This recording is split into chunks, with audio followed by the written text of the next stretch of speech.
Welcome to the Divorce Dad Playbook podcast. Scott, is there a hair out of place on my head? Oh, no, wait, that's your head and they're all out of place. This is amazing. It's not amazing. Oh, it's amazing. It's For just people who just, are. Go ahead. Excuse it. whatever. It's just a little It's bit long. messy. It's long. I need a cut my haircut. own hair, so my hair is never too long. I don't know why I turned into like a Southern lady for a second with sass, but there we are. It is, well, at the time we were taping this, at the time that people who are listening to it as we post it, we're in that small pocket of time where essentially time stands still between Christmas and New Year.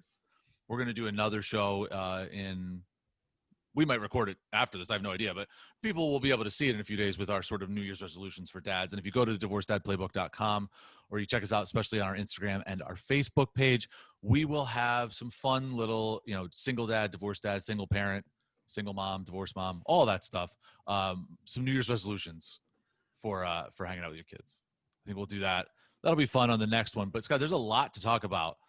You, in the middle of a pandemic, decided to go to a hotbed of Corona this weekend. How was your trip? It was cold, actually. So I went to a hotbed of Corona, and it was the coldest Christmas in the 2000s. Okay, no one knows where you went because you didn't tell anybody on the show. So you could have gone to the North Pole. You didn't. The reason it's cold and unique is because you went to. No one can see that. There's an F. Can't? Is there a U after it? F? No, doesn't it say above it? It says Florida.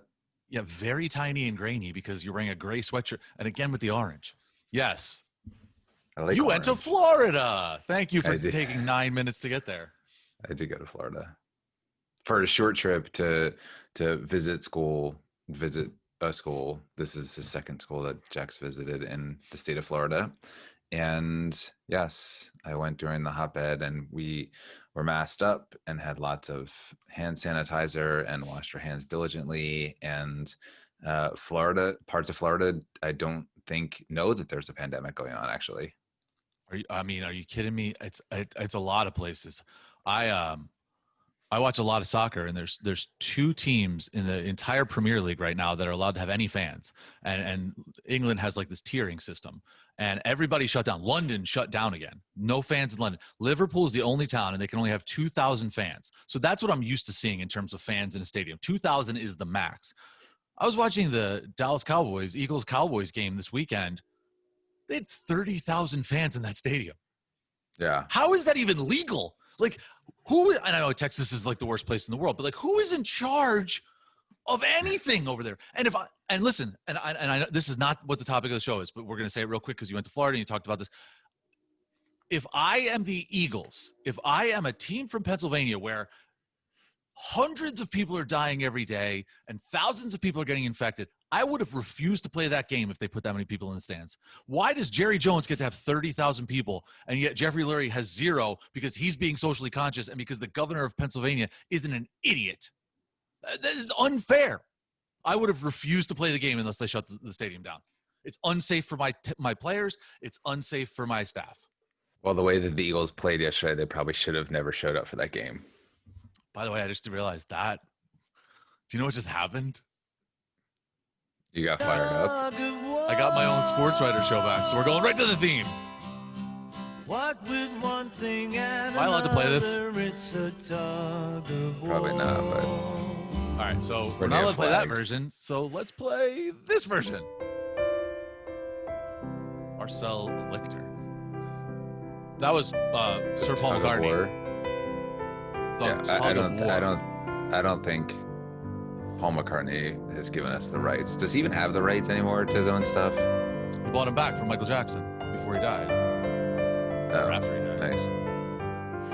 Anyway, tug of war is going to be a topic of ours today in terms of the holidays. And so obviously, Scott, you spanned the holidays, not our holiday. So you didn't really miss Christmas. You were in Florida for Christmas, but again, not super our holiday. What else did you do when you were down there? Because it leads into this whole concept of tug of war. I want to talk a little bit about my experience after that. And for people who are listening, our main topic is going to sort of be about that. And I'll just address it now, Scott. What do you do when there's a tug of war between parents, and not in a bad way, not like, I always joke around, I want the boat or I want the house. It's like, well, I want my kid to love me more, because that's not a conscious decision that you make. You just want your kid to love you. And I think sometimes it turns into that tug of war, and it has, at least in my experience, watching other people and this weekend, and sort of in my own world. So I want to get to that in a second. Did that happen at all? I mean, you said that this is the second time that Jack has been down to Florida. How do you decide who goes with who pays for it, all that stuff? Yeah. So, well, I also, just to hit on that one last thing, is it's definitely not about stuff. So I know you didn't mean to make it about stuff, but that at the beginning, a lot of times when you get separated and divorced, it's about stuff. This is not about stuff. This is about quality moments with your kids and who gets to share those quality moments. We happen And about to. stuff. No, hold on. But it is about stuff too. It is. It's not. It's the It's not holidays. really It's about stuff. All right. Well, we can debate that later. But no, my particular trip was not necessarily about stuff, is what I'm saying. You didn't articulate. This is the Florida thing all over again. You didn't articulate that. I thought you were telling people that the rundown of the show, the topic of the show, is not about stuff. And in fact, it's a little bit about stuff. You just had coffee. I didn't. So I think you're a little bit more fired up than I am. Oh, and by the way, one sip. And I don't know if you can see this. Look at the mug. Got this as a gift from my youngest. He thought it was cool. It's got my name That's on awesome. it. Yeah, it does. There you That's go. awesome. So yeah, my older son, as you know, is a senior in high school and is trying to figure out where he wants to go to college. Weird year to do it. So obviously, as you were saying, yeah, Florida schools are some of his targets, and it's not easy. It's not easy to get them to see schools. It's also not easy to figure out who gets to take them to see schools. I used to travel, as you know, a lot, like every week, and haven't really traveled much since the pandemic, actually at all.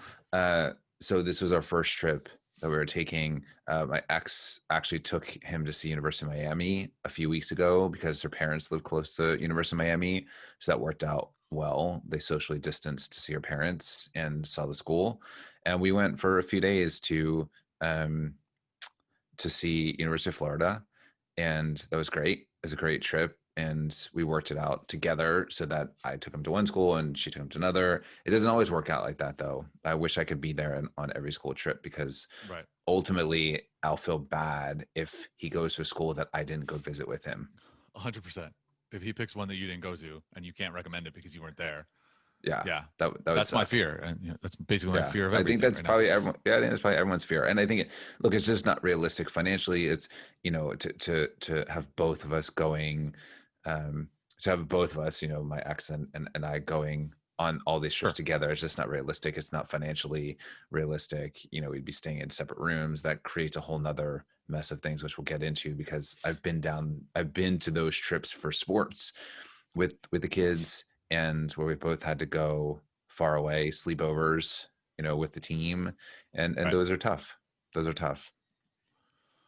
You brought up a good point there about sort of both parents, and there are some times where you can at least be there. Maybe the experience isn't the same if you're not the one in the car on the 8-hour drive to a baseball tournament or whatever, because you're taking a separate car because you won't drive together. And I do want to get to that, but the whole idea of experience does actually touch on my weekend as well, which for people who have followed the show since the beginning, I was a little nervous about as we grew up Jewish.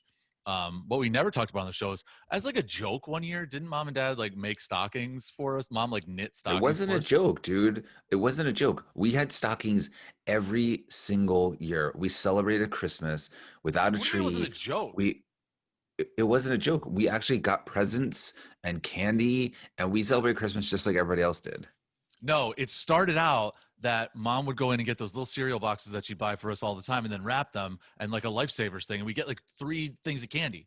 That's it. It was just candy. And then dad would up the ante. Nope. No, it's not. It's not accurate, dude. I was doing a lot longer than you were. It was happening way before you even knew what was happening. I remember this very differently. Yes, they would put things from the kitchen into our stockings, like every parent does, I'm sure. Not the point.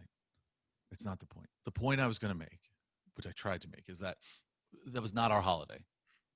In most cases, it was not our holiday, but it became my holiday for 20 years because my ex was not Jewish. And before we were even married, wanted a tree. We got a tree, actually, which is weird. If you think about this, we lived in Toms River and then moved to Cherry Hill. And we had to put the tree in the crawl space, which was sand underneath the house. I had to wrap it in contractor bags. And 8 years or 9 years, I guess now in the town that we're in, same tree. It's the same tree. The tree outlasted me.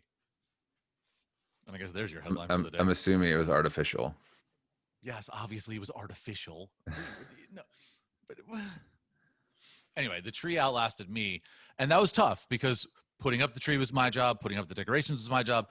Decorating the tree, holding the kids up so they could put the star on the top and take a picture of it like that. I missed all of that. And I was okay with all of that to some extent. What I struggled with was on Christmas Day because none of you guys were there because it was very awkward. I came in, which was very sweet of them. And I really thank my ex, and I do publicly as well. They waited to do their stockings to do it with me. And so the kids did all their presents and I got to look at all their presents. I was not thrilled that one of the kids, just very unhappy with a gift that would have been amazing for any kid that's not totally spoiled at this point. But nonetheless, I opened the stockings with them. That's where I got this mug in the stocking. Got a couple other, things, necessities. And like you said, some stuff that was probably in the cabinets for 6 months and now it's mine. I really, really appreciate it. It was very emotional for me. And I texted my friend who I spent Christmas Eve with. She didn't have her kids. I didn't have mine. So we spent the time together. And I texted her and I said, I'm considering this a win because I didn't start crying until after I got out of the house. I had to sit in the driveway for 5 minutes. It was very difficult. Anything. It's not even just the holidays. It happens to be the holidays, and you're past the hardest one, I think. But any time that you used to do something that you no longer do is emotional. It's no matter what. I was actually just reading this group that I'm involved in, happens to be on Facebook, where somebody posted, I'm divorced and my family, my ex's family now doesn't talk to me anymore. He apparently cheated on her and they got divorced and that was really tough on her anyway, and they have 4 kids together and they did this whole Zoom Christmas and didn't include her, even though she was we were married for 20 years and I was a part of the family. And then all of a sudden one day they just cut me off, which is really, really hard. That's the part we've talked about this before, that I think the hardest part about going through divorce, at least for me, wasn't even the actual process of divorce because I still had my kids. It was actually losing half of my family. Yeah, you did mention that, I think, on the last episode. And I mean, maybe as it goes along, when you fit a pattern with your ex and with your kids, then you get used to that pattern. You still see your kids half the time and you don't see your ex's family at all. So over a couple of years, but I'm still in that zone of I don't see my kids every day. And so these firsts that are happening for me, this is the first Christmas I didn't spend with the kids. This is probably your 8th Thanksgiving or whatever, that one of you wasn't there. So it's kind of old hat. You've fallen into that. This is why I think it hit me that hard. And it might hit me hard every year. I don't know, obviously, because when it's the first time, you don't know how it's gonna go in subsequent times. But it was tough. And I feel like I want to get to the main topic, but I just want to sidebar this for 1 second, Scott. I feel like I'm a little concerned because I think my natural reaction to not being included in family things is to stay up until 2:00 in the morning and try to convince randos who I meet online to come over and hang out. And I've done that almost successfully every night. The staying up till 2 in the morning or 3 in the morning has happened every night since. The getting someone on the hook to come over has happened. But if it weren't for Corona, this would have happened. Now, one woman must have rethought it the next day and obviously just never wanted to talk to me again because I'm insane about that. What I will say, parenthetically, is if you put in your profile online that you are spontaneous or that you love spontaneity or that you're up for adventure, you don't know what that means until you match with somebody who's in the middle of a manic state trying to get you to come over and hang out. And by the way, just for people who are rolling their eyes, it's not about sex. It has nothing to do with that. That would probably happen, but that's not the exciting thing. The exciting thing is somebody texted me I haven't heard from since October yesterday at 12:20 and was like, "What's up?" We spent an hour on the phone trying to figure out if we were going to hang out. I was going to come back here to tape this at 7:45 in the morning, having not slept, and I was fine with that. And that's happened like 3 or 4 times. So just be careful out there, especially with New Year's coming up. I'm saying this out loud to myself, but to anyone who's nodding their head, because I know I get, and I'm not going to share any, I know I get a lot of emails and texts and direct messages for people who are going through a lot of the same stuff or have an ex who goes through a lot of this stuff. Ground yourself the best you can and be safe and don't do something stupid. Because the other night, Scott, when I got really frustrated, I texted my friend instead of just doing this. And I said, I'm going to do something reckless and stupid. And if there wasn't a pandemic, I would have been in Atlantic City the rest of the night. Either losing my money on a table or in a closet somewhere or whatever. Well, silver linings of a pandemic. Right? So be safe. I mean, I think, yeah, I don't. I appreciate the fact that you're trying Can you to turn give your head advice. again? Now I feel better. Can you turn your head again? No one has seen the side view of your hair yet. I'm going to put you in the big screen here. No, the other way. Turn that way. Nope. Please. Nope. Please. No. Let's keep going. You're dragging. Please. Nope. Okay. So this window behind. I have a window behind me, and it's just. Can you look at the window the other way? It doesn't matter. It doesn't matter. My hair doesn't matter. Most people are listening. Bless you for listening. Those that are watching. All right, I'm going to come back here. Yesterday, and I got up this morning and jumped on here, clearly with no coffee, and you're fired up. So let's just keep going. By the way, this is basically I can see how the light is like. This is how I woke up. Look at my hair. I put a tiny bit of product in just to keep it in place, figuring I needed to up my game. So just can I say one thing about of course my hair, because you keep talking about it, and then we'll go to the rest of the show. My children have not gotten haircuts in 8 months. You just said Jack or one of them went the other day, right? We had this whole conversation on the show. They're going this week. They're going. Actually, Jack's going today, and Luke's going on Wednesday. So they have not gotten their haircuts in like 8 months. So, but the place is closing for like 10 days for like a break. They'll need a break because they've been working so hard, and so it's such adverse circumstances, which I thought was a little bit weird. But in any case, they had very limited appointments. They had very limited appointments. So I gave my appointment to one of my kids. Therefore, my hair is long and it's a little bit out of control. And I could wear a hat, or I could just be thankful that I actually have hair that can get long and out of control. And so, you know what? I'm okay with my hair being long and out of control at this moment because I'm old and I have a lot of hair. I am not as old. I probably have a little less hair, to be completely candid. And I cut it myself. I have for the last 4 years because I had a nervous breakdown and said, fuck it, I'm going to cut my hair. And it came out good. My neighbor looked at me like, are you all right? I was like, you're the only one who's asking that, and that's a concern for me. But then it came out good. So now I cut my hair. Did you see what you just did, by the way? So Made it about me. You were just making fun of my hair, and then all of a sudden you went into a whole discussion about how you cut your own hair and how it looks good, and you had a breakdown and all this other stuff. Why do you do that? Because I'm trying to illustrate the fact that even in the middle of a severe mental breakdown, I was still able to cut my own hair and make it look good. And since then, I've saved, as we talked about on the show before, hundreds, probably even $1,000 or more over the course of the last 4 or 5 years, especially if you're getting a haircut in where you're swanky town, because I cut it myself. Just learn a skill. This is a skill. It's a money-saving skill. Actually, you know what? That's going to be on the site. We're going to do something about how to cut your own hair. And I'm not talking Floby. What do you mean no? Nobody should cut their own hair. Do you know how many people go back to Christmas Eve? I said, does it matter what time I come over? And she said, no, we're just friends. The kids can meet you. And I did. Her kids are awesome. And she said, I might be cutting my ex's hair. So if you get there and there's hair everywhere, that's why. Most people cut their own hair. Let's throw up a poll. There's no way that most people cut their own hair. I don't know how to do that. So you do it. Go ahead. All right, we went off topic. We got to go back. We got to veer back. This is what happened. I was trying to reel you in. But you didn't have to tell. You could have just let the thing dangle on me getting a hair. I just made fun of your hair. My hair's awesome. Your hair's ridiculous. Let's move on. Fine. Let's move on.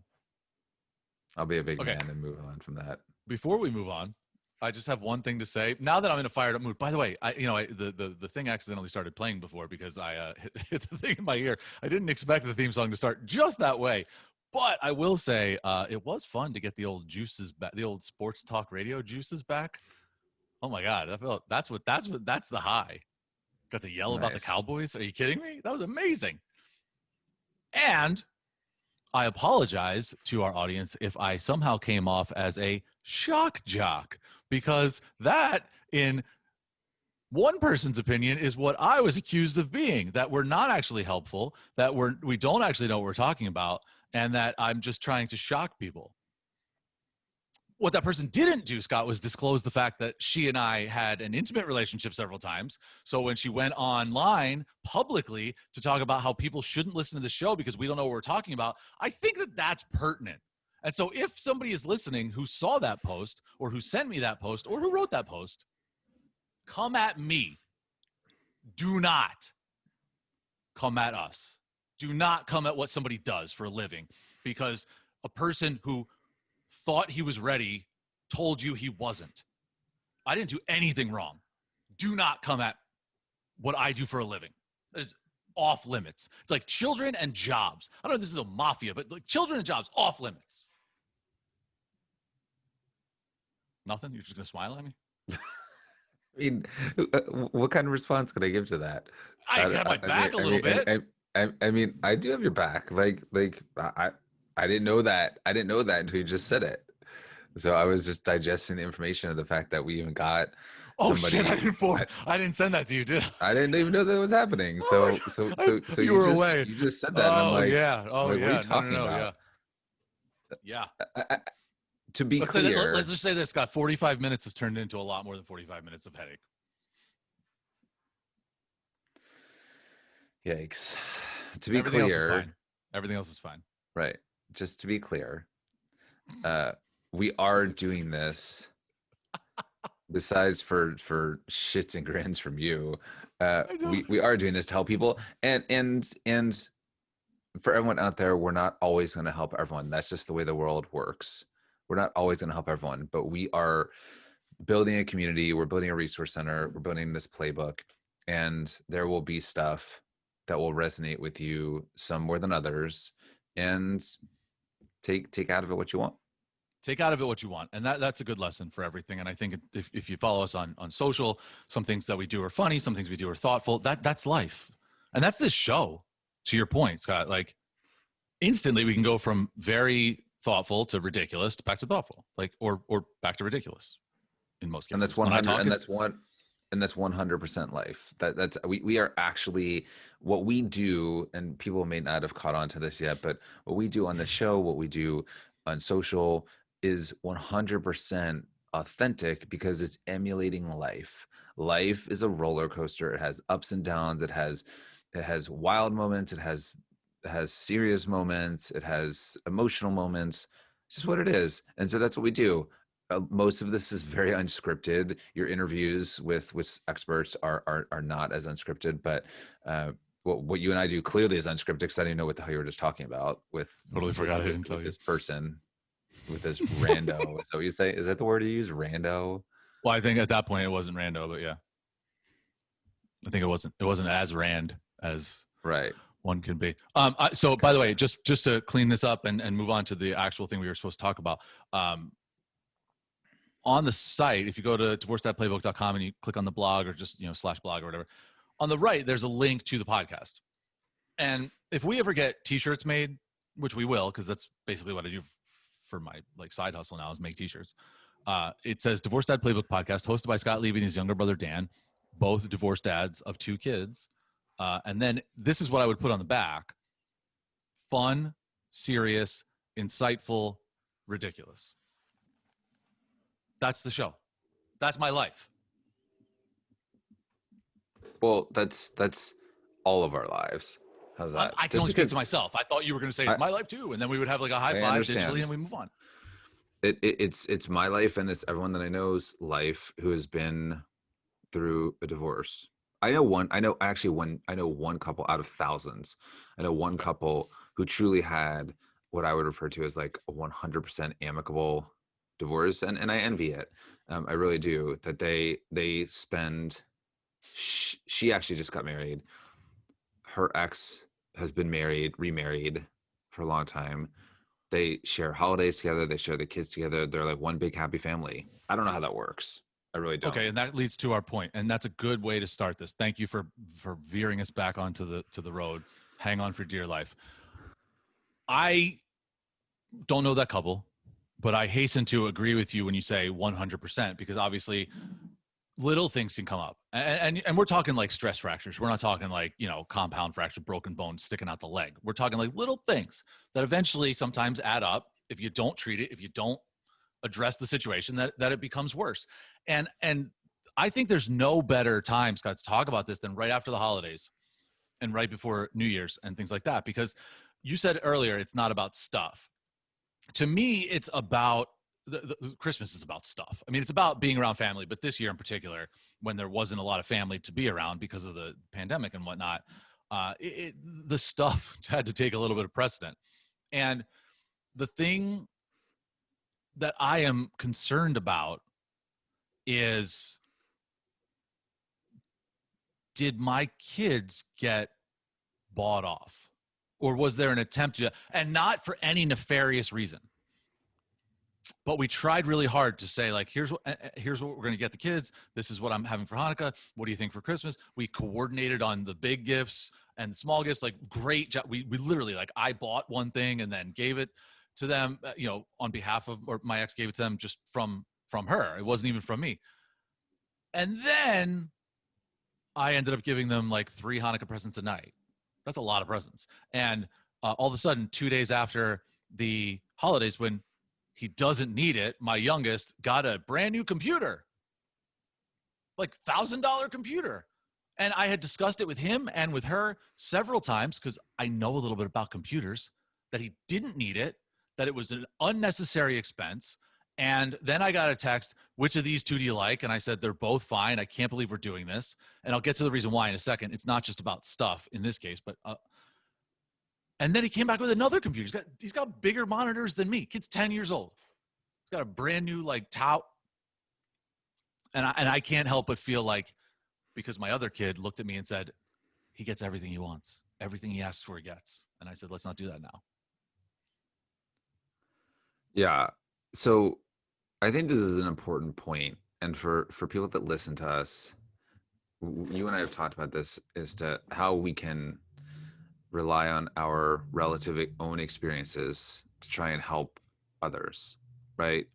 And so with this topic, you are literally speaking to and looking at what I would consider to be a looking glass. Like you are talking to somebody who is in the future. And I say that because Wait, what does that mean? I'm going to tell you what it means, because I want the people who can relate to you to be able to relate to you. And I want the people that can relate to me to be able to relate to me. And the people that are somewhere in between know that they're headed in somewhat of my direction. And what I mean by that is, you are talking about stuff. When I say it's not about stuff, I talk about this from a looking backwards perspective. Yes. When I first got separated and divorced, it was a lot about stuff. Somehow my kids would come back and they'd be like, oh, we just got a trampoline, and oh, we just got a puppy, and we got all these things. And I couldn't keep up. Like, I was working, I was traveling. I wasn't set up to do all that stuff. And nor did I feel like that was the most important thing. My kids got what they wanted. They got what they needed. They got the new shoes. They got clothing. They got some good stuff. Someone I'm talking to actually is moving out and got their kid a puppy. And it's like, it's the ultimate bribery. Here's a cute little friend. And everyone knows it. And everyone knows it. But at the time, it's a stopgap. At a time when so it's not just about buying off your kids. It's about you and your ex and your pain that you're going through too. You need something in your life to be stable. You need something in your life to be good and positive. And stuff sometimes fills in those gaps. But in the end, and I speak about this from the experience of, like you say, I've been out here for so long, my kids don't remember the stuff that they got. My kids don't care about the stuff that they got. You know what my kids Okay. care more about? They care more about the experience, you know, and I always say this is, it's like memory equity, right? What they want is they want the memories of being able to have a life with their mom and a life with their dad, and they're not going to remember the computer and the games they played on the computer in a year or two from now. Like they're just not at the I moment. disagree with that. I At the, disagree with that you, completely. you can't disagree with something that I've lived, Dan. You can't disagree with Okay, it. It might not be the case for then you have to say everybody. in your experience, because I know I people said in my who. experience. All right, but I you're said you're in my making it sound like experience. everyone's going to come around to you. The people, I'm kids care not. about You're stuff. taking it. You're taking it that way. The kids care about stuff only at that moment. I'm telling you, in the long run, if you're thinking about being around for a long time with these kids, they will not care about the single thing. They won't even remember it. That's what I'm saying. I'm saying this to everybody. I am saying this to everybody. Okay, and I've heard from Most people who I've had this kids. conversation with, and they disagree with you. But keep going. It's not a Okay, universal rule. Is what I'm trying to say. So let those people reach out to me and tell me that you disagree that 5 Scott, years later, after Christmas, 5 years later, that they're still going to care about the Legos that they got. okay, first of all, you I said 1 year challenge later. people. No. Hold on. Because you said 1 year later, they're not going to remember who got them the computer or anything I said like that. 1 or 2 or 3 years later, like they're you not said going to one, remember. first of all. But hold on. This is important because this isn't a Lego set. This isn't a Lego set. And let me just get this out. It is. It is a computer. What's the fucking difference? Will you just. What is the difference? It's stuff. No, it is not. My God, it's stuff. seriously. It's I'm just just going to stop recording. It is. I'm just going to stop. You can't stop recording. I can do whatever the fuck I want. I control the recording. Why is because this you're not you're such a trigger? you're reacting to a point that is not actually a point. You are it's flat completely out wrong. a point. No, I'm not flat out wrong. I've lived this. Just whenever you're done, just call me back. I'm gonna leave. No, I've lived this and I'm done. So you just walked away from the show. I don't know what you dropped either. I don't even fucking care. Can I say Why what don't I was you going to care? say? Because can I but just you say? can't tell me. Yes, but stop saying. Say what you want to say, but stop telling me that I'm wrong, Dan. You can't tell me I'm wrong when I've lived this.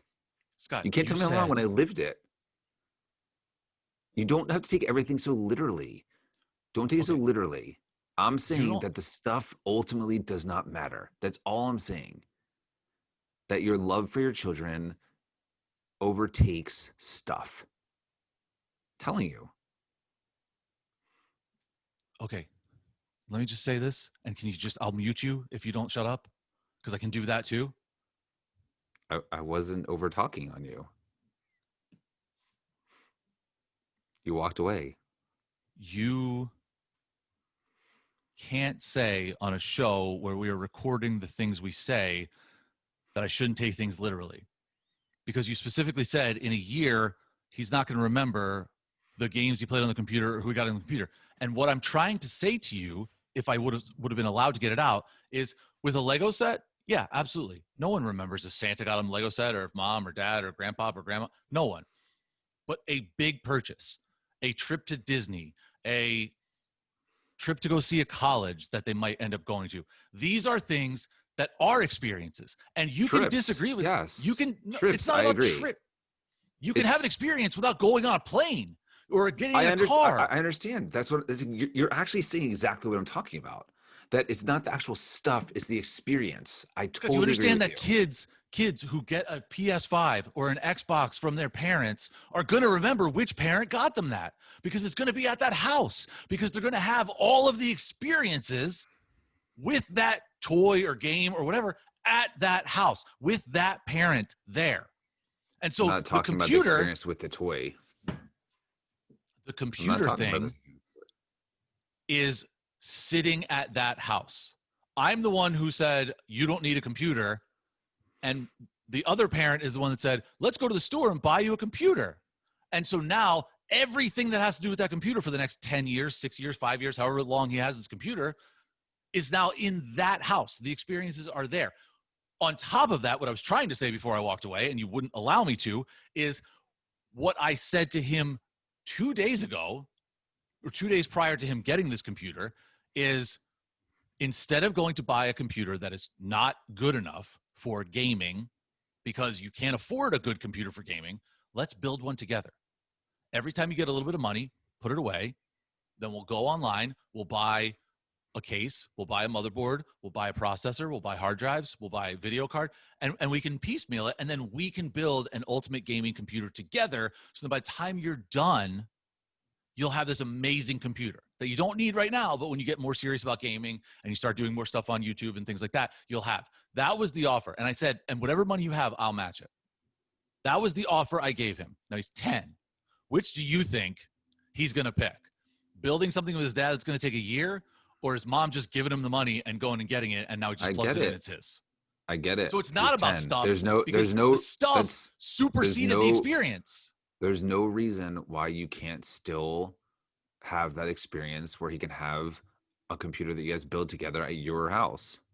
There's no reason why he can't do it. His portion of the money on this computer, and he doesn't want another one. It take a little bit longer.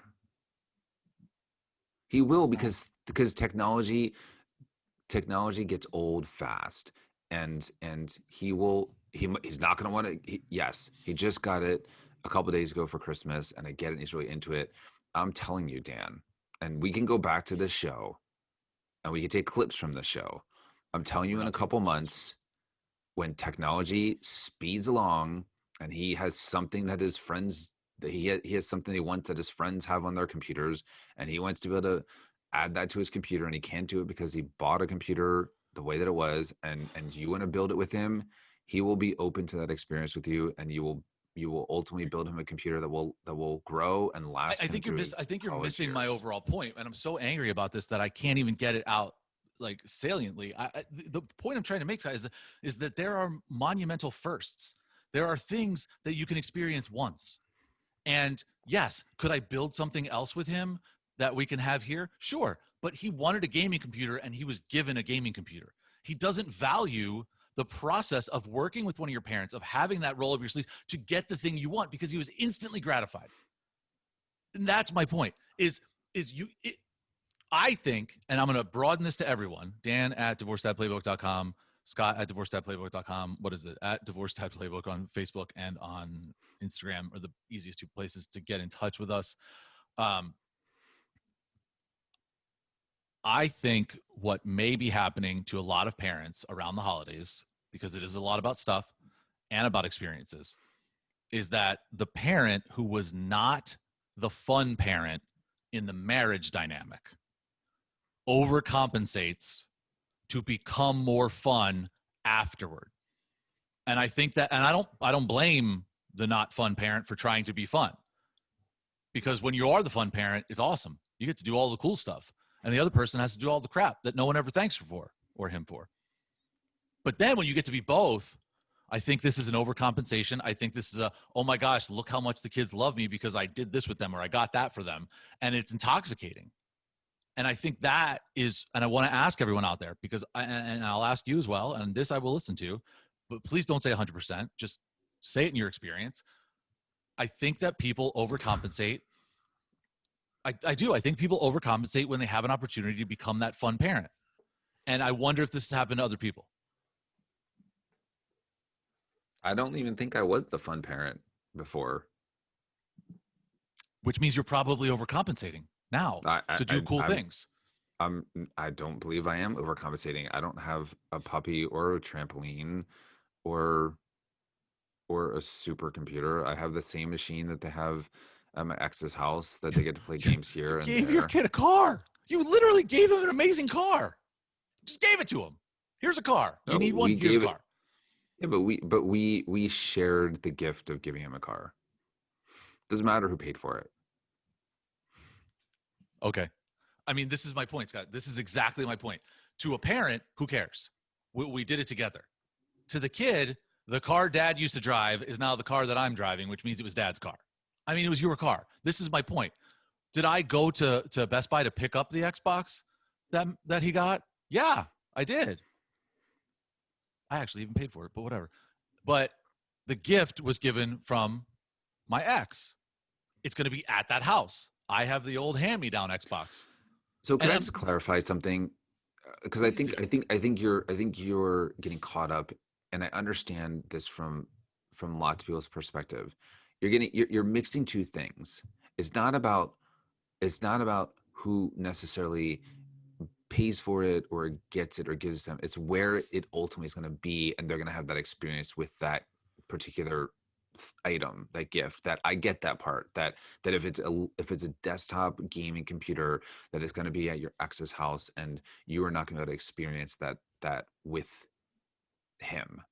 Yes. And so that part I understand. I don't think it's as much, and I certainly don't think that the kids look at it this way, because it's Christmas, and lots of people who are listening have younger kids who still believe in Santa Claus, which is great. Um, I think that the gifts up to a certain point, when it may matter, like that, come from Santa. And I think that it's just a matter of the gift that Santa gave the kids. Where are they gonna be able to play it most? Is it gonna be at your house? It's gonna be at your ex's house, and that part's hard.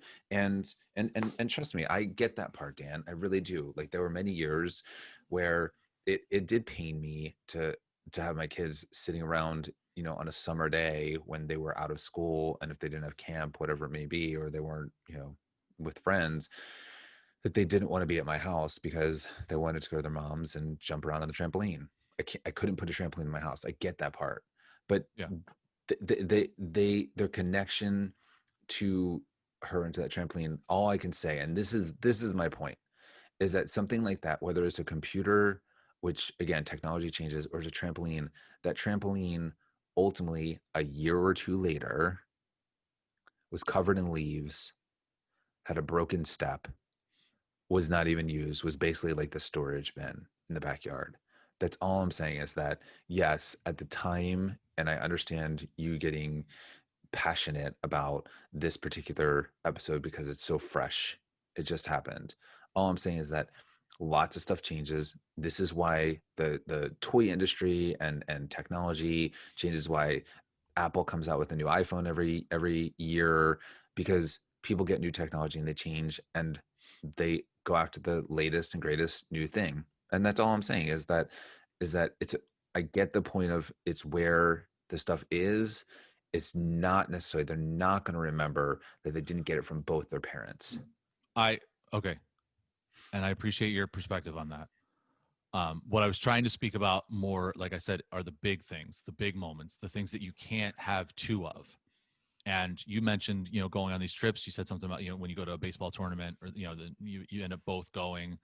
But there are those times, and I get it, Scott. Yeah, Santa should be the one who bring. But what if your kid's old enough that, like, really, or and we talked about this with Nicole Gray, like, which house does Santa go to? Well, Santa goes to both and coordinated with the parents. Like, you can say that and you can do that, but what happens if after you agree on what Santa's gonna leave for the kids, ATV is there? It's like, well, what the hell, Santa? I didn't know that the kid was getting a motorcycle or whatever. And to your point, yes, a trampoline is a waste in a year because kids find something else to do. But you can only go to Disney once. You can only go on a cruise once. You can only travel halfway around the country to go to, 14 baseball stadiums or whatever once. And if you can only do that with one parent and not the other, it's a constant tug of war of one-upsmanship, especially if one of them is more equipped to be able to do that stuff right away because of the space, like you said, in the house, or because of the, whatever, the financial disparity, for lack of a better term. Yeah, so I think to help everyone who's listening and going through this, and I do think it's a real thing, and I've been through this in many sequences. And as a matter of fact, on this last trip, the kids and I were talking about this, which was, I really want, just because of COVID, I usually have taken the kids on trips. I know you're saying that for a reason, that I've taken them to baseball stadiums around the country. I've wanted them, as I've done through work, I've had to travel, so I've explored other cities. I think it's important for kids to kind of get out there and explore other things rather than the bubble that they're growing up in, good or bad. Yeah. Bubble. Kids live in a bubble. One of the things when I got divorced that was kind of taken away from me was the beach week, right? Like, that became her thing. She took the kids to the beach, right? She took the kids to the beach. I no longer had that. So I had to come up with other ideas and options, which led us to traveling. Now, in the time of COVID, that's a bit of a stressor for me, because I'm like, well, I can't really plan a trip because I don't know what's going to happen, and I don't know if everyone's going to get, you know, the immunization or whatever. I don't know if Right, my right. kid's going to get it, whatever it may be. So I talked to them on this trip. I was like, well, how would you feel about, us having a beach week for us? And they're like, well, that's what we do with mommy. And I said, I understand, but I like the beach too. You guys know I like the beach too. So maybe we can do 2 weeks at the beach, and we'll go to a different beach, or whatever we're going to do. And so you have to work hard at figuring that out. And it doesn't necessarily have to be something that costs a lot of money either. You can do day trips. You can go hiking. You can go biking. You could rent a bike and go biking and experience different things. All I'm saying is that at some point you're divorced, and you're creating your own relationship with your kids, and you have to figure out what that experience looks like between you and your kids. And that's all I meant by, it's not, in the end, it's not necessarily going to be about the stuff on its own. It's going to be about the experiences that you Right. have with them related to it. My last sort of rebuttal / point / question to that, and I'll pose it to you this way. You took your kids to a bunch of different stadiums. You did that with dad, and then you've now done that with your kids. I don't know if that's the reason you did it, or it's just a fun experience to have independent of that. I don't know if there's any sort of lineage or legacy involved. Having said No, that, I did that that was one fine. Okay. time. Right. Well, I mean, one time you went to like 3 stadiums. But anyway, point being, you've done that with your kids. Let's say that since your ex takes them to the beach, you decide in the summer when there is baseball and you can go to the stadiums, you're going to take them to a different baseball stadium, like on these little trips here and there. And let's say that instead of going to the beach in New Jersey, they decide to go to the beach in Florida because they have family down there. And let's say one day your ex is like, hey, the Phillies are in town. Let's go see the Phillies against the Marlins. And you haven't brought your kids to that stadium yet, but your ex does because she knows, well, the kids love baseball and they haven't gotten to that stadium yet. That experience logistically makes sense, but it was taken away from you and you can't get Yeah. that back. That's what Yeah. I'm talking about. That moment that you Oh, yeah, cannot that get back because happens. the other That spouse is like, happens. hey, I want to hop on this because this is something the kids like. And I'm not saying it's wrong. Get the kid a computer. He doesn't need this one, whatever. That's not the, but the experience of doing that. I can't build a house, man. I can't build a shed in my apartment. But I could build a computer with my son. And now he doesn't need one.